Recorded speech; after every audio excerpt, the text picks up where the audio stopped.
Hello दोस्तों, कैसे हैं आप लोग।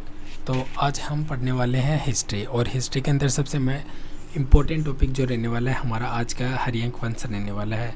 ठीक है, हम मगध के बारे में स्टार्ट करेंगे और कंप्लीट जो प्रोसेस है इसकी, जो हरियंक वंश है और जितने भी राजवंश थे उनके बारे में, सबके बारे में पढ़ने वाले हैं। तो मैं खुद एसएससी सीजीएल की तैयारी करता हूं, तो गाइस इसके लिए ये एक टॉपिक काफ़ी इम्पोर्टेंट है और एग्ज़ाम में इसमें से क्वेश्चन काफ़ी बार देखने को मिलते हैं। तो चलिए वीडियो को शुरू करते हैं। और आज हमारा एक टॉपिक रहने वाला है। और जो सबसे पहले क्या होता है कि अंग जो था, अंग की जो पहली चर्चा वो किसके अंदर है? अथर्ववेद के अंदर है। ठीक है, जो अथर्ववेद है इसके अंदर क्या है, अंग की जो पहली चर्चा है वो उसके बारे में बताया गया है। ओके गाइस, उसके बाद में इसकी जो मगध है इस पे कुल 7 राजवंशों ने जो है शासन किया था। ठीक है, और इसकी जो ट्रिक है वो आप याद रख सकते हैं, फॉर हसीन मशूक सा, यानी हसीन मासूका सा। तो है फॉर हो जाएगा हरियंक वंश, सी फॉर हो जाएगा शिशुनाग, ने फॉर हो जाएगा नंद वंश। उसके बाद में मौर्य वंश आने वाला है, शू फॉर शोंग वंश, और कै फॉर कर्ण वंश, और सा फॉर सातवाहन वंश। इस प्रकार से आप क्या कर सकते हैं, इनको याद रख सकते हैं।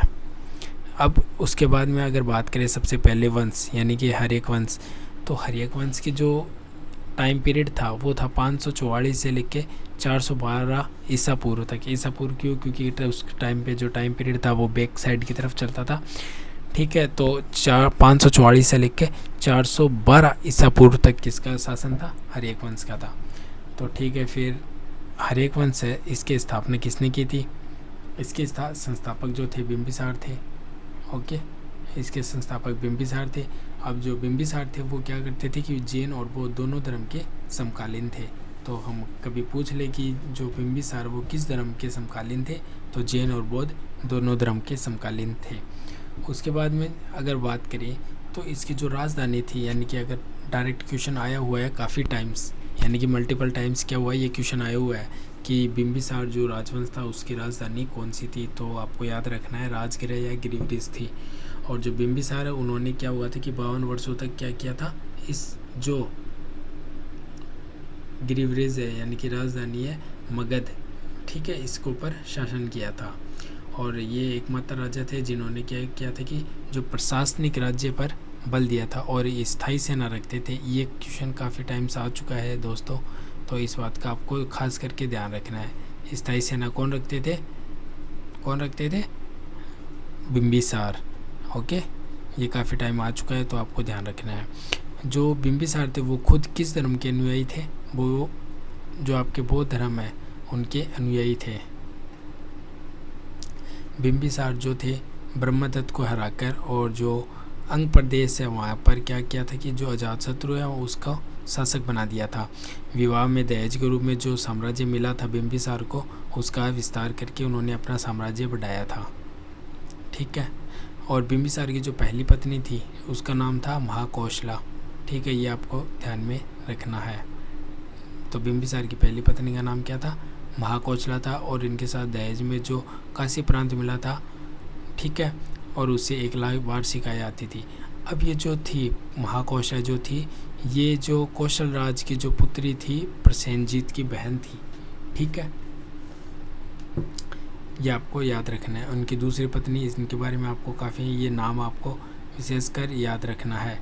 ठीक है, ये जो नरेश चेतक की जो पुत्री थी राजकुमारी चेलन्ना थी, जो नरेश चेतक है उनकी पुत्री थी ये, इनका नाम था वैशाली या लिच्छवी, इनको चेलन्ना भी कहते थे। और इन्हीं से क्या हुआ था कि जो अजातशत्रु है इनका जन्म हुआ था, तो इसलिए ये इम्पोर्टेंट हो जाता है। तो इस बात का आपको ध्यान रखना है। अब आगे बात करें तो जो बिंबिसार थी इनकी तीसरी पत्नी का नाम जो था, ठीक है, वो क्षेमा था। इस बात को आपको ध्यान में रखना है। और इनकी जो चौथी पत्नी थी उनका नाम था आम्रपाली। ठीक है, जो वैशाली की जो वैशाली अंग था उनकी गणिका थी। बिंबिसार की जो पत्नी चेलेन्ना थी, ठीक है, और उन्हीं से प्रभावित होकर इन्होंने क्या किया था कि जैन धर्म को अपना लिया था। तो ये क्वेश्चन आपका आया हुआ भी है और नेक्स्ट टाइम भी आएगा। ठीक है, तो किस पत्नी से प्रभावित होकर बिंबिसार ने जो है जैन धर्म अपना लिया था? तो चेलेन्ना। ये आपको याद रखना है। बिंबिसार के पिता का नाम भाटिया था, और पुराण के अंदर पुराण के अंदर जो बिंबिसार है इनको श्रौणिक कहा जाता है। इस बात का आपको खास करके ध्यान रखना है। अब क्या हुआ था कि जो अवंती थे वहाँ के राजा प्रदोत थे, ठीक है, उनको क्या हो गया था कि एक लाइलाज बीमारी हो गई थी, और जो बिंबिसार थे उन्होंने अपना जो वैद्य था जीवक उनको भेजा, और जब वो स्वस्थ हो गए तो क्या किया थी, जो अवंती है उसको मगध का अधीन कर लिया, और जीतकर क्या हुआ था कि मगध को साम्राज्य का विस्तार किया था।